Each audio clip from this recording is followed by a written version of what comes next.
face. I don't know if you know this, but yeah, Yeah, and it's all red face. so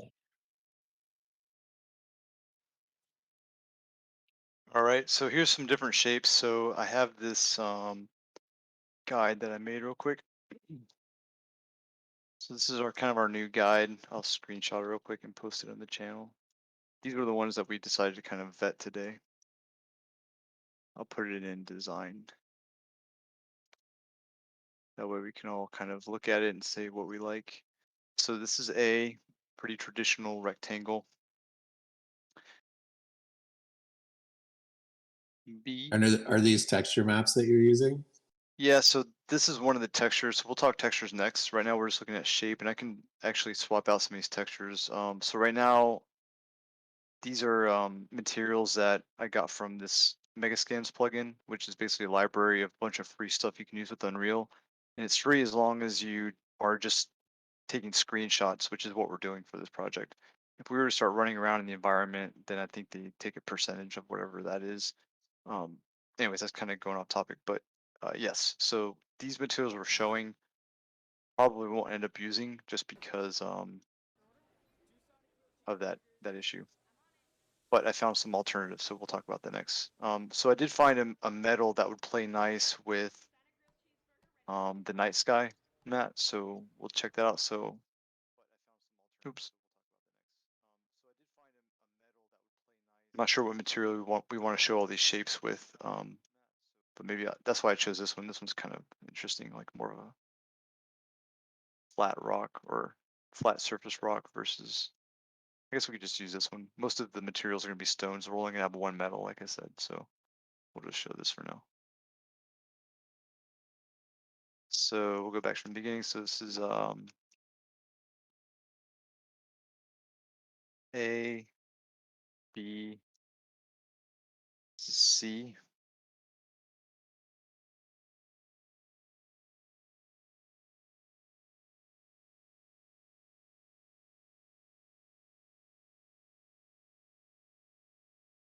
This is D,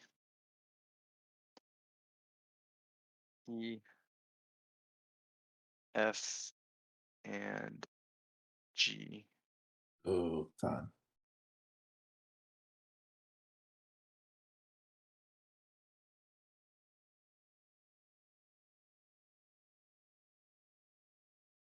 A, B, C, D, E, F, and G. I feel like we're in a optometrist's office. Or Sesame Street.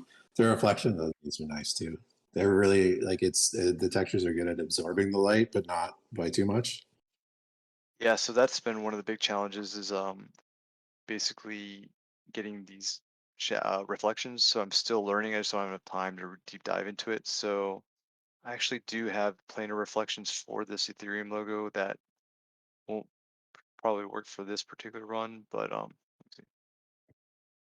I can just activate it real quick.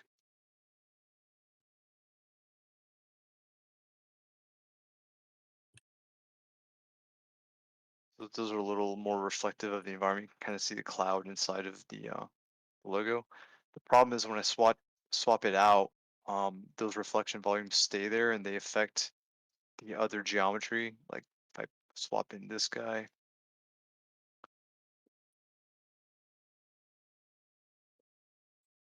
you see where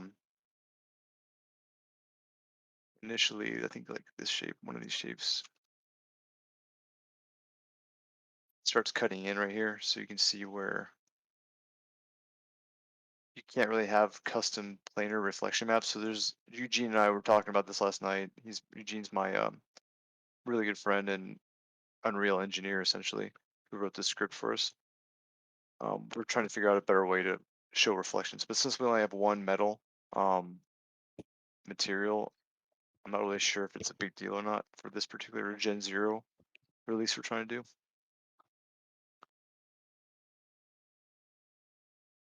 So if I show the night environment real quick.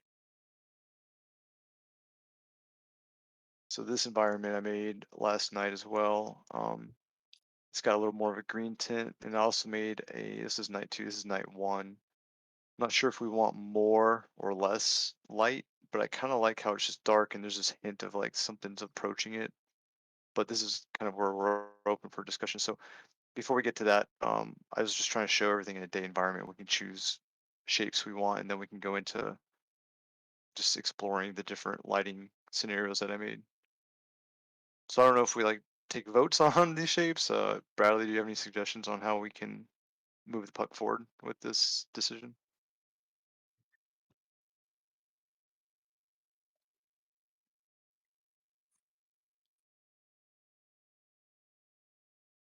I Because I mean, don't know if we're it's still trying to keep like 5 of these or one of these shapes.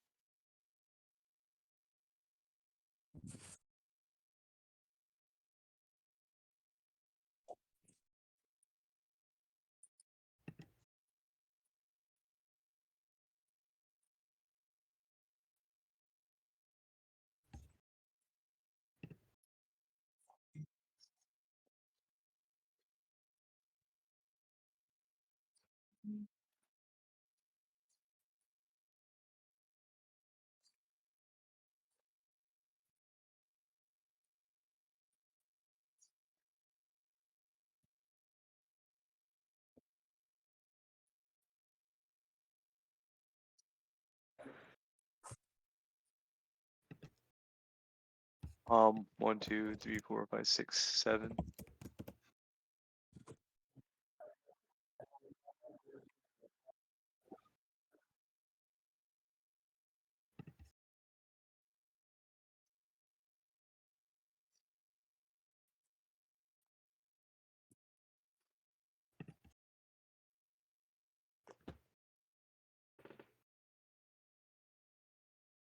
Yeah, I mean, my personal opinion is I like A, I like B.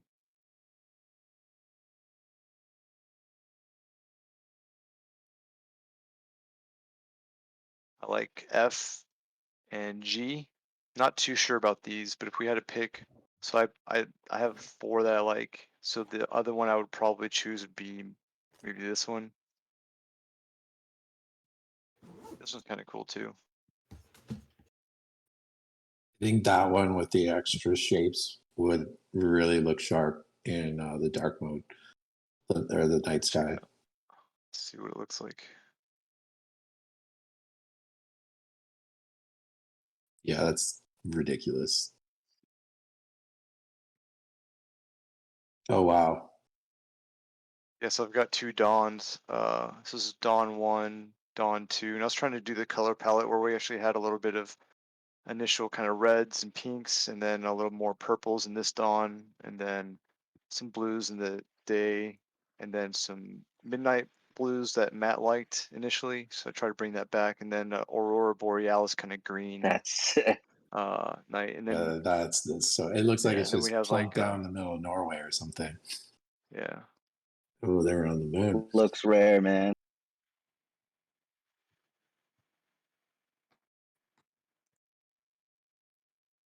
Then I even add like a little skull. I don't know if that's a little much, but Yeah, I was gonna say, we've dabbled with like etching into this object yet, or are we still not there yet?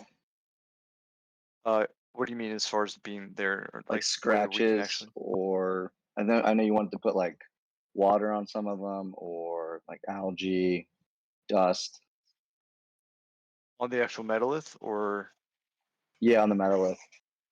yeah, Like a so that would just feature. be like a texture thing. I haven't explored anything as far as customizing them like that. I was under Gotcha. the assumption that we would just keep them mostly clean, but I'm totally open to set dressing them. So I Maybe have for another later gen. screen. Maybe later gen or something. Totally, yeah. We can talk about that a little later in this meeting, but yeah. So before we get too lost in the environments, let's maybe just choose the shapes real quick and then move on.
And yeah, one of the things I'd like to maybe get raised as a topic is these are all super just straight geometry pieces, right? Like in real life, there's never like a sharp edge like that. That's why it looks so CG.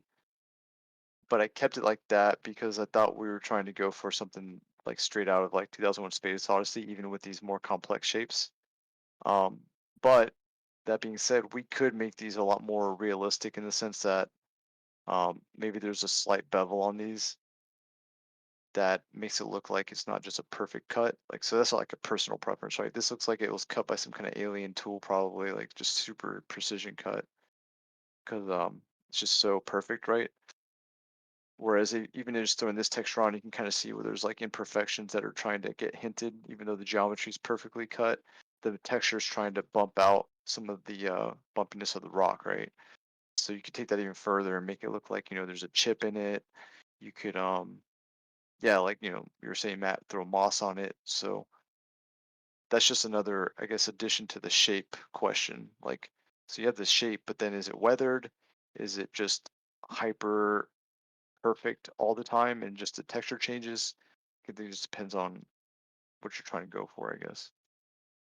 I just realized that the grass is moving too. This is so cool. Yeah, yeah.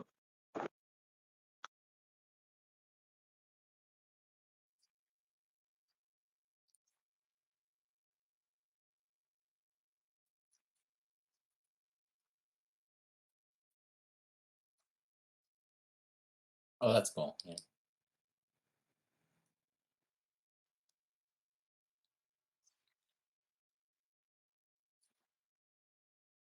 It'd be cool. You could just run some kind of action script in Photoshop, just do the mosaic filter, and it'll like 8-bit it pretty quick. Like just make a Photoshop action to run it on the 1,000 out, permutations or whatever. I'm not sure if I can. Yeah, I have to like look into that, but essentially that's probably how you do it.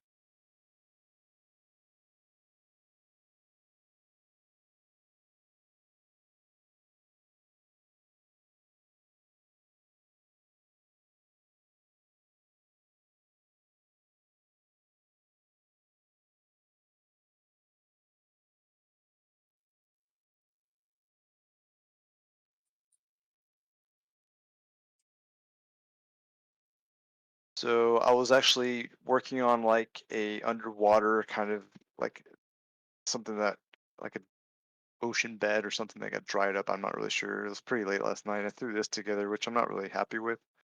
Um, so I was actually thinking about putting water here instead and having water kind of like we were discussing, like one of the environments could just be water. So I was gonna add water to this and see how that looked. So I'm still kind of R&Ding this last um, particular scene. Thanks. Yeah. So I think it's a good start, but I still want to refine it before Saturday. So, Brett, should we go around the horn, just like ask some questions about like, 'cause I know we have a few collectors on here and builders. It's become interesting to get perspective. We can get nitty gritty. We're not sensitive. We love taking any sort of feedback, positive or negative. So I don't know. Anyway, it's on here. Like initial thoughts, questions for Colin or us.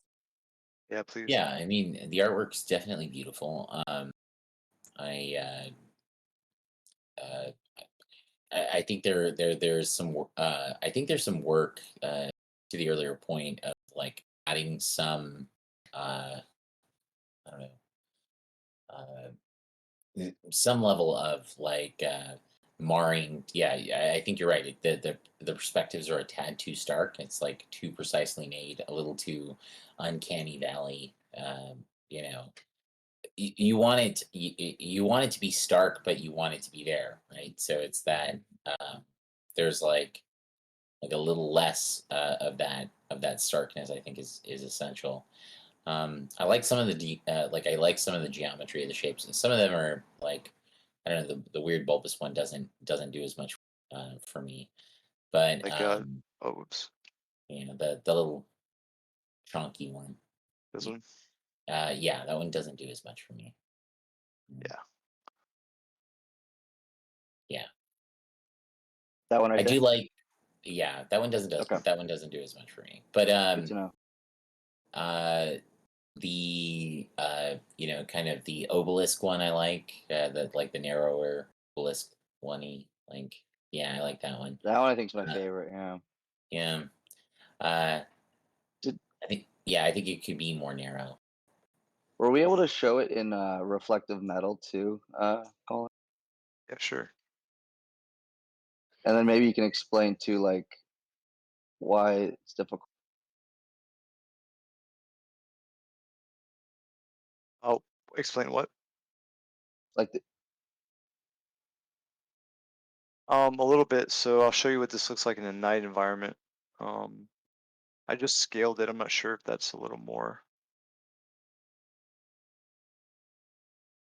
So the two night environments I have is this one and this one, and yeah, it's tricky because that material has to be lit a little differently than say like a flat stone.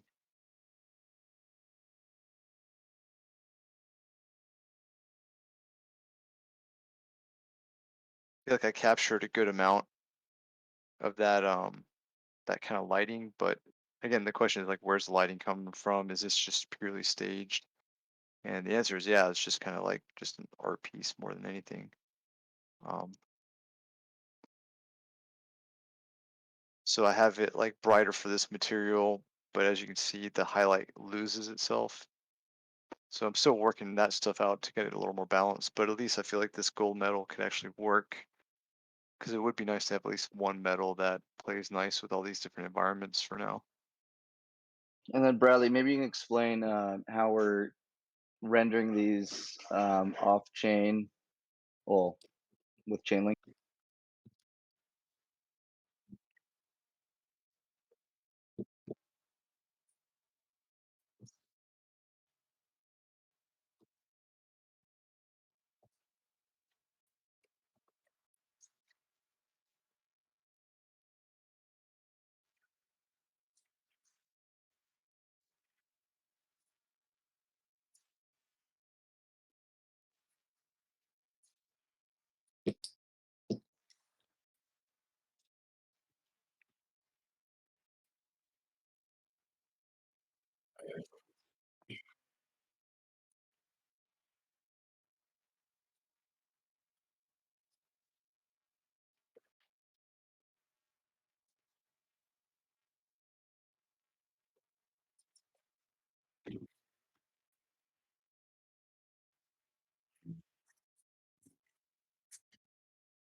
How confident are you that that's going to actually work? Because we've tried that off-chain randomness, and it's really hard. So the randomness is actually on chain, right? The randomness that comes from Chainlink DRF, right? That seeds the properties that the off-chain function. Are you will making multiple calls to Chainlink? I'm just curious. Or are you just doing one? Currently, we just retrieve one number, big number, right? Definition. Okay. From there, the idea is we will split that big number, and that will generate 5. Oh, okay. That's seeds, and good. from there- Yeah, because it's expensive to call against the rain. Yeah, exactly. So we don't want to do multiple Chainlink calls, right? Like we just want to get one number that is the seed, and we just split it and use interpolate from there. Okay, I like it. Fair, thank you. I like that. That's good. Are you picking like some like large like just like number and then you're just gonna randomly walk, or are you just saying I like a 5-digit number and you have 100,000 permutations? No, you have like a 256, right? Oh, you get it 250. Yeah, Yeah, that's nice. yeah. From that 256 bit, you just like do some byte. Slice some slight, yeah, yeah, Exactly. some slice. All that Yeah. happens on chain, right? And That's- from there, that gets produced to the middleware. The middleware understands which properties to pick, and that's the one that's get picked and pushed to IPFS. Okay.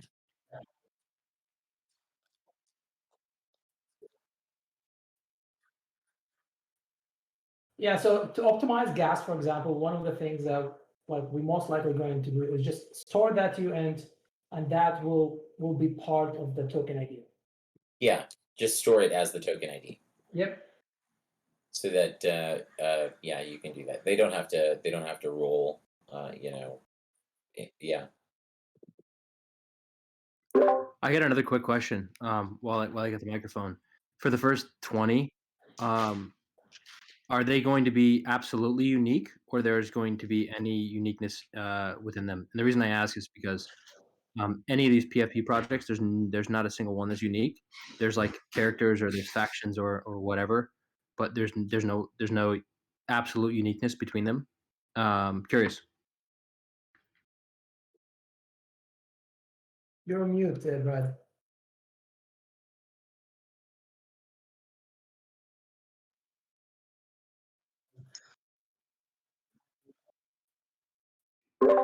Faction created, love it.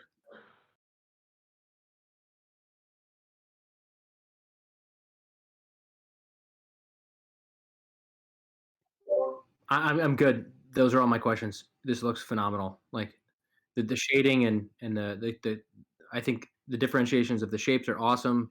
It provides like a way for people uh, that don't love all the shapes but they like resonate with one. We've seen that with Euler beats, which are like really strange sounds. Like some people really go to one sound and it means a lot to them. I would have never called that, but there's enough people out there that know.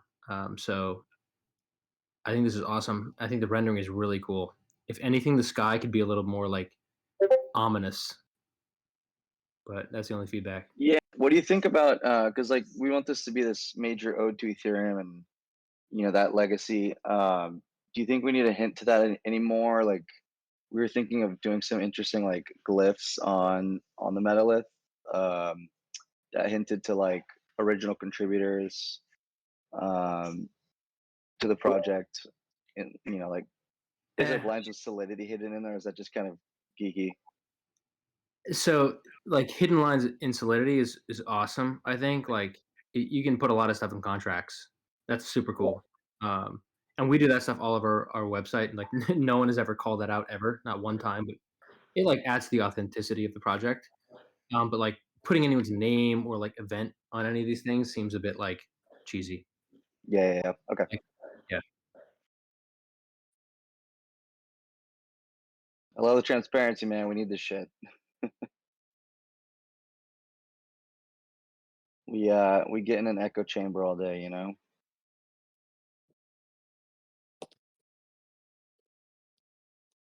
That's a little thinner version of that.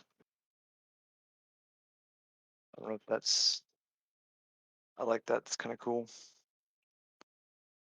Yeah, I kind of like that. Are there different textures that people are enjoying more than some?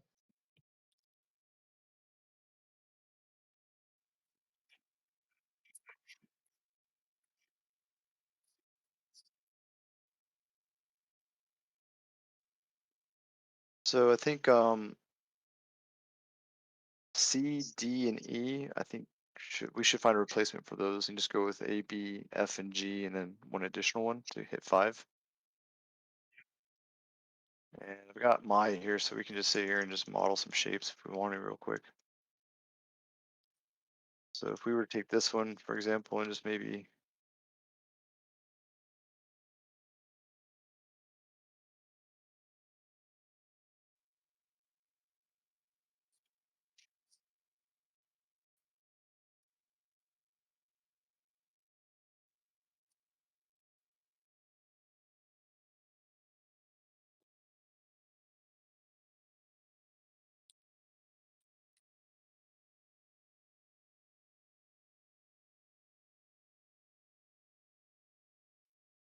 We just go crazy here.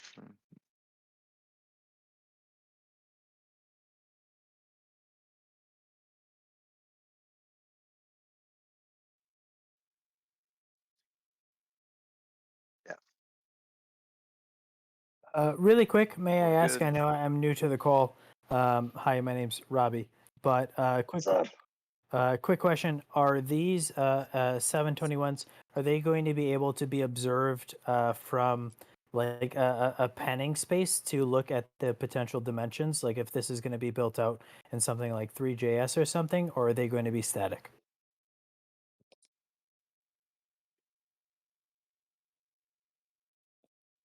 Cool.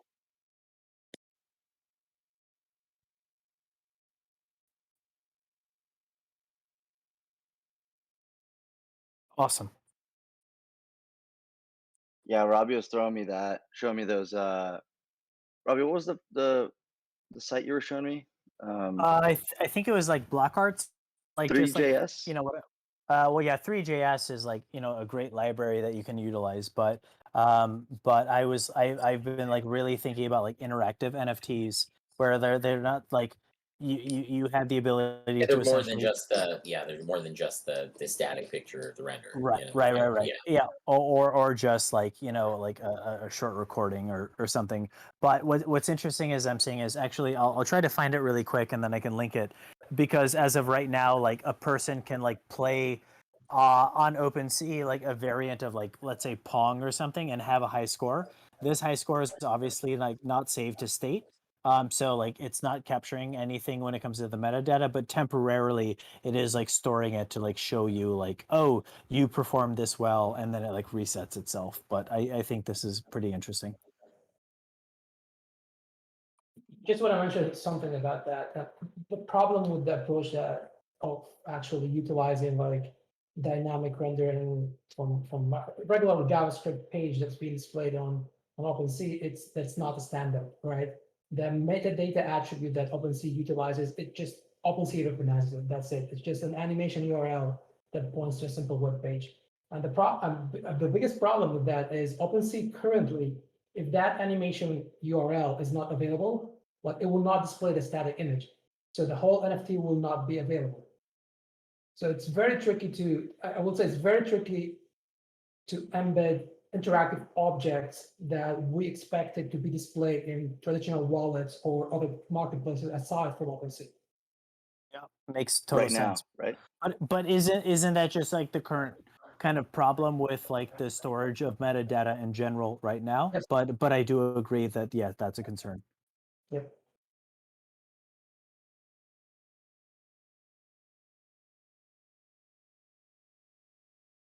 Yes, it's definitely a general problem, right? So what people are currently doing is in the smart contract itself, the token URI, this returns a URL that points to some link on some web server, right? From there, the metadata will be displayed, right, to the server that requests that token URI. Let's say OpenSea, right? The flow is OpenSea requests the token URI function from the smart contract. That returns a link. That link will point to the metadata. All this is happening, for example, in GCP or AWS, wherever like the project owners like decide to put the backend behind the URL itself, right? And from there, the metadata will point to IPFS if they're even publishing the media on IPFS. That's in my personal opinion, right? That's actually a weak point in how NFTs are being created currently, because I believe that in order for an NFT to be durable, the metadata should come from the smart contract itself. Yes, the media might reside outside, but the metadata should come from the smart contract itself. Totally agree. Yeah, it's a great point.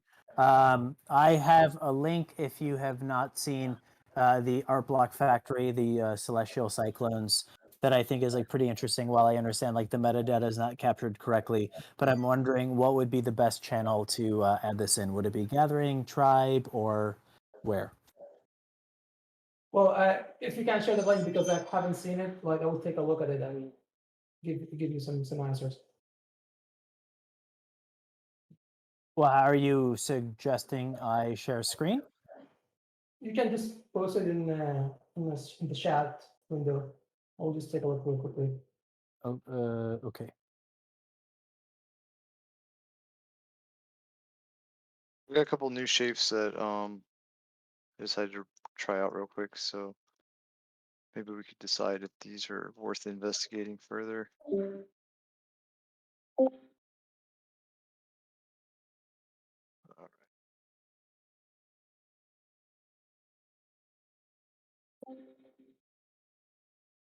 Did you see them again? So we got this shape I made, which is kind of cool. I like it. These ones, so they're a little more kind of like top heavy versus bottom heavy, I guess is what I was trying to go for.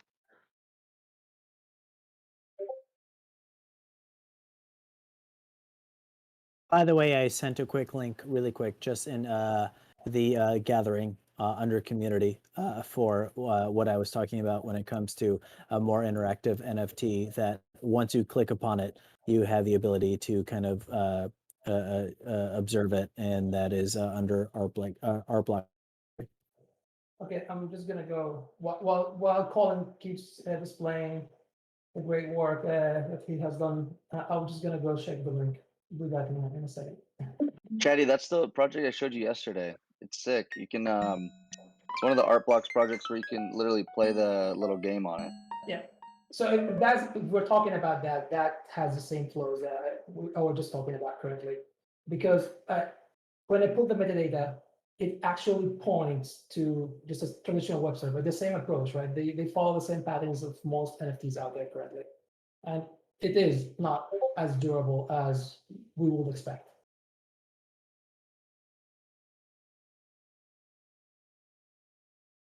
I played with it. It was really fun, but the problem is the server is down. OpenSea will never display that page, and will never display the static image that the metadata is pointing to, because they haven't yet.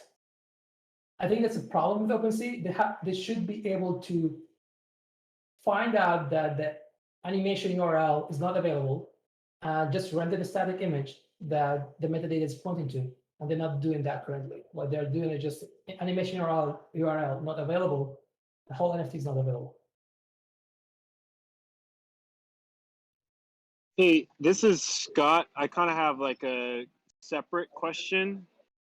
How much is it gonna cost to mint this? Because when Colin and myself did the Danny Green drop, we tried to mint the actual like ring itself with the 3D file, and the file was like so large that the minting fee was gigantic. So how are you gonna like downsize this or whatever to make it actually mintable for like an affordable price, especially since I feel like gas prices are higher now than when we did it. Like, have we tested that part of it yet?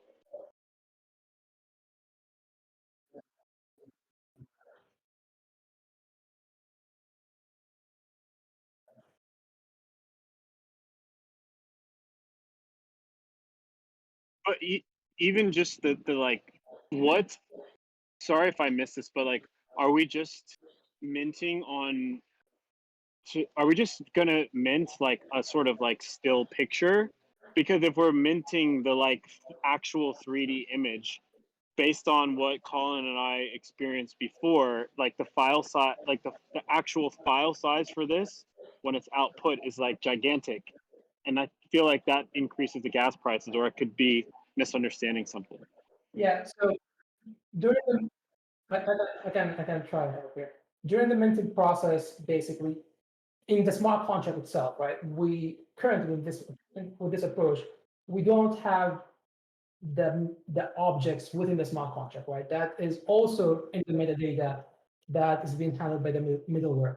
The mint function itself, all it's going to do is basically receive that random number from Chainlink, slice it, and store that random number to the owner who called the mint function. That's all it's going to do, right? So the minting fee will be very low, because the object does not really come from the smart contracts. The objects are being propagated from the middleware that's going to be in AWS that will push things to IPFS. Got it. And then how would we be paying for the AWS like servers, et cetera, to like, is that like, where does that come from? That's the project, like server backend infrastructure For example, this is where like we'll host like, let's say, a static web page that represents the landing page and things like that, right? It's not, Right. that cost is not uploaded to the user. Got it. Yo.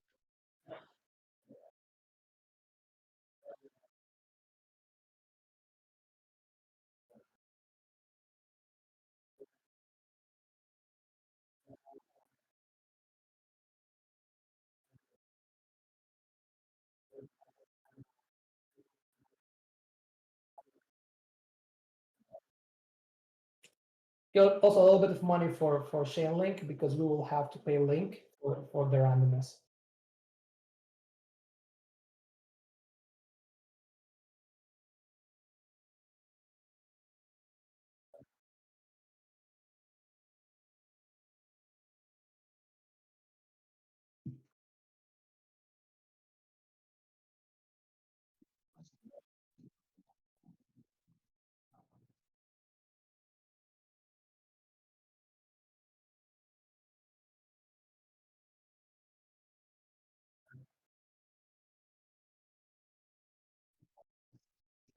Out of Alright. curiosity, is there an approximation in terms of total initial cost for deployment?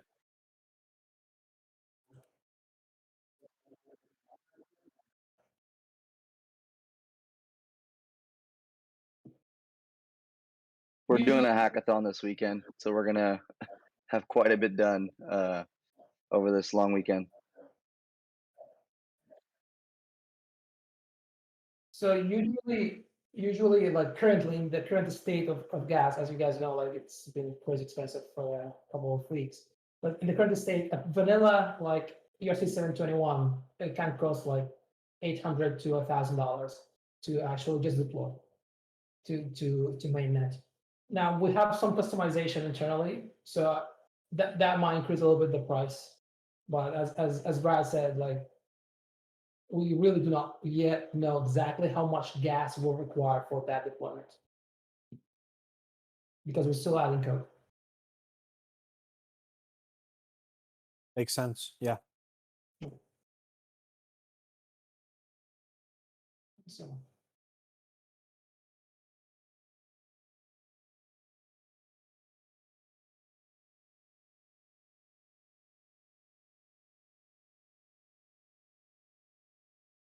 Yeah, I was just gonna bring that up. Like Robbie and I had some really cool conversations of what could be, and the popularity of some of the projects we're seeing in the space. Let's use EtherRocks as like a really good example. I think the memeability of how simple and minimal the message was created this really fun developer platform for folks. And so like nothing's really been built from what I can see at this point, but I do know there's some amazing folks in that community looking to fractionalize, or I've been hearing chatter about trying to merge or breed rocks, and that's kind of what we want to do, is take this to the next level and let this be a developer platform and see what we can do with Metaliths. So beyond the designs, and we can talk about it later. We're looking at being able to breed certain NFTs because you own X or YZ NFT, like a Bored Ape or a rock, or what have you. And then we're also looking at, yeah, you could have a Metalith Stonehenge. You could fractionalize these into tablets. Like we want to think through how we can inspire developers to build something on top of this.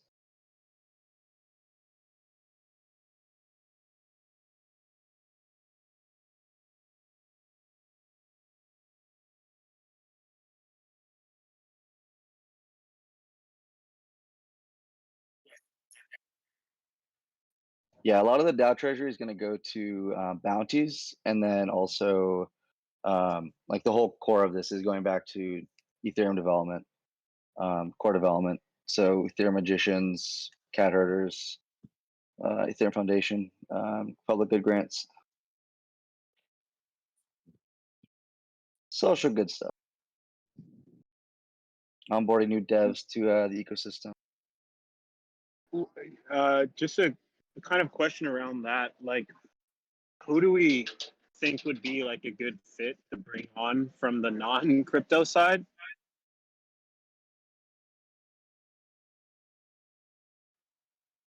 to start sort of like building the community and like hype around this, because like from again, this is just like looking at what's been successful. Like the key thing that seems to trigger larger sales is having like a clearly defined like roadmap in terms of like once we hit X sales, like this will happen, like we'll add like a video game to it, et cetera, movie, cartoon, all that. Like I feel like having that ironed out before, like when you look at like Oni with like Jared, and then like some of just the other projects that have been successful, it's been like pretty clear, like a developer's like roadmap and what features they plan to add and how they plan to add value. So like I think in one of the groups we're in, someone sent around an article that like the apes signed to like UTA or something like that. And so then that's like a crossover thing. Just like thinking through, I guess I'm just kind of wondering if there's anything we need to plan as we're building the smart contracts in order to be able to execute on like a roadmap down the line. I think, yeah, Brett, go for it.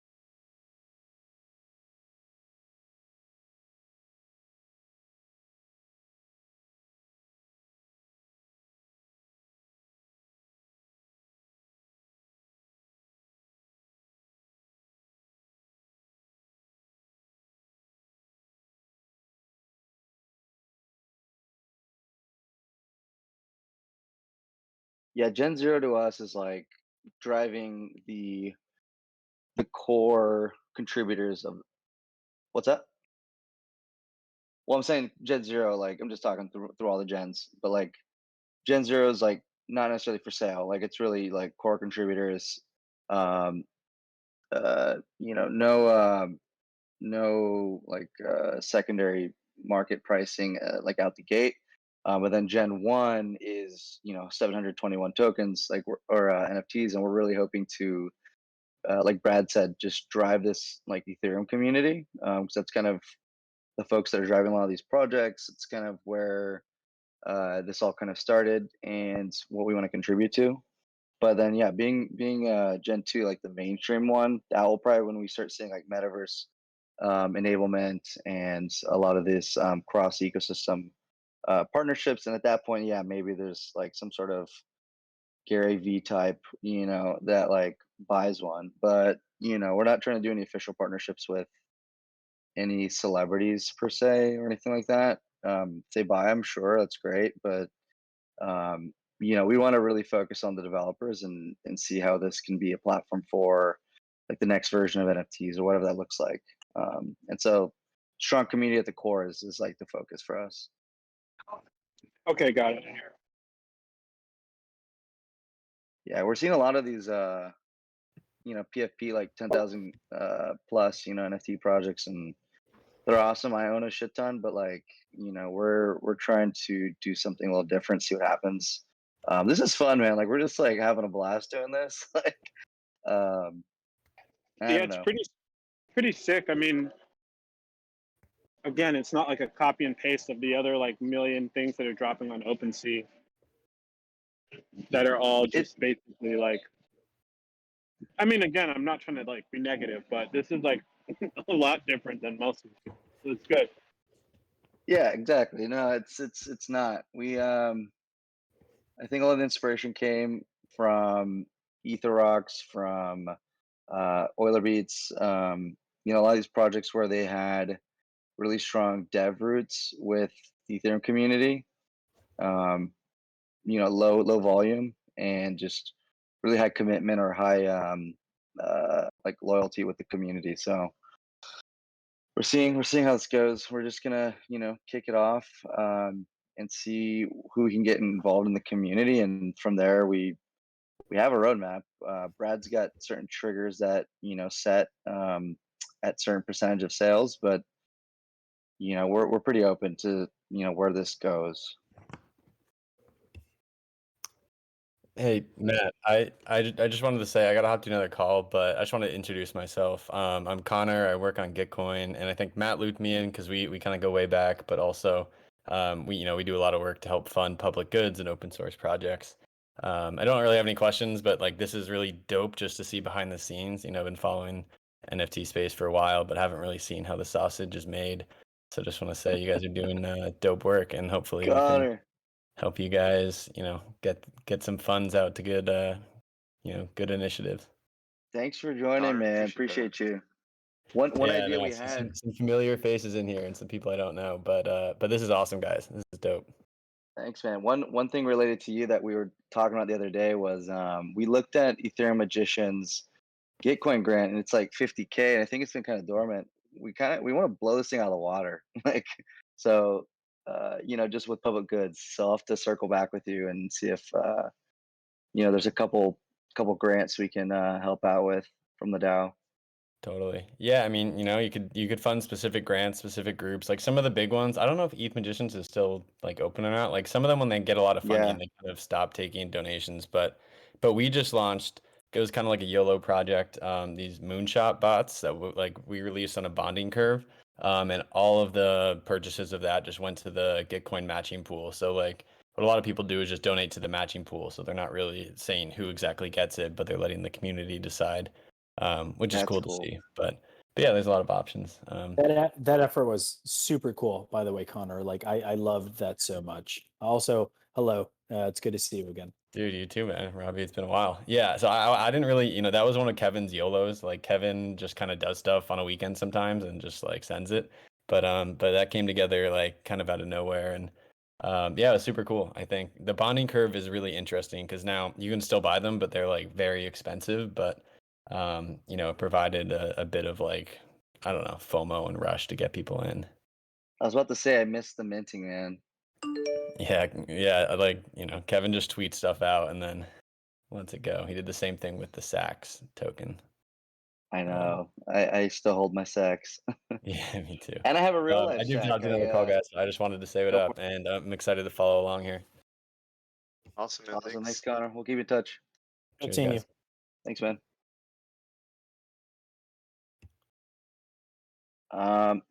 So we're at the top of the hour. I don't know, people. You're welcome to continue hanging out. Brad, I don't know if you had any other topics you wanted to go through, but really just wanted to like thank everyone for joining. We just wanted to show you what we have so far with the Metalith designs, get some feedback from y'all, and if you want to async, give some feedback. We love it. Just marinate on this and just let us know.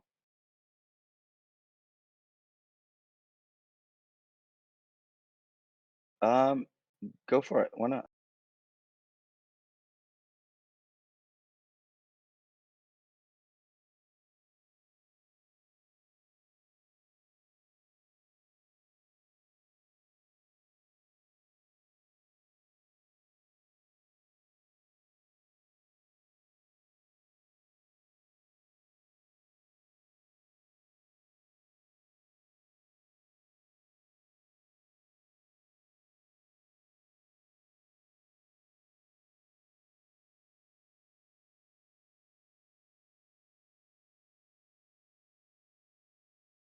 It's gonna be wild, man. We're all pretty crazy So here. yeah, I plan on kind of having this all kicked out by Friday evening. I'll be around partly on Saturday in case we gotta kick more stuff out, but I'm trying to really push all this to get done by tomorrow evening. So if we need to make any decisions now and tomorrow would be the time to do 'em for the art side of things at least. I know I'm a bit of a latecomer, but I have been quietly trolling, or not trolling, but like ghosting on this effort. So this Saturday I will be around So I'm happy Yes. to take part and try to help out. But yeah, happy to share any chops that I have to push us forward. Robbie's with me at Consensus and is an amazing human and a brilliant dev, and a huge connoisseur of NFTs. So setting up Infura, IPFS, any Web3 Connect modals, like Robbie writes this stuff in his sleep. So it would be really cool to have him. Happy to help as much as I can. May I ask what time does the hackathon kick off? Whatever time zone it is, and I'll convert. I'm sorry? Oh, great. Okay, so that's 2 p.m. my time. Okay, cool.